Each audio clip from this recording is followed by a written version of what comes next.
എണ്ണമയമില്ലാത്ത ചർമ്മമുള്ളവരിൽ ഉപ്പൂറ്റി വിണ്ടുകീറുന്നത് കൂടുതലായി കണ്ടുവരുന്നു.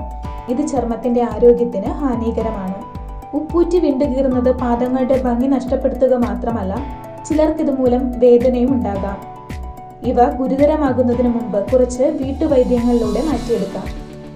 ദിവസവും 3-4 ലിറ്റർ വെള്ളം കുടിക്കുന്നതിലൂടെ ശരീരത്തിൽ ശരിയായ അളവിൽ ജലാംശം നിലനിർത്താം. ഉപ്പൂറ്റിക്ക് ഇത് നല്ലതാണ്. ദിവസവും പാദങ്ങൾ മോയിസ്ചറൈസ് ചെയ്യുന്നത് നല്ലതാണ്. ഒരു ദിവസം 3 തവണയെങ്കിലും ഇങ്ങനെ ചെയ്താൽ ഫലപ്രദമായി ഉപ്പൂറ്റി വിണ്ടുകീറുന്നതിനെ തടയാം. പാദങ്ങളിൽ വെളിച്ചെണ്ണ തേക്കുന്നത് പതിവാക്കുക. പാദങ്ങൾ നനച്ച ശേഷം വേണം വെളിച്ചെണ്ണ പുരട്ടേണ്ടത്. ഇതിലെ വിറ്റാമിൻ ഇ ഉപ്പൂറ്റി വിണ്ടുകീറുന്നത് തടയുന്നു. വാഴപ്പഴത്തിലെ പോഷക ഘടകങ്ങളും അവോക്കാഡോയിലെ വിറ്റാമിൻ എ, ഇ തുടങ്ങിയ പോഷകങ്ങളും ചർമ്മത്തിന്റെ ഇലാസ്തികത നിലനിർത്തുന്നതിന് സഹായകരമാണ്.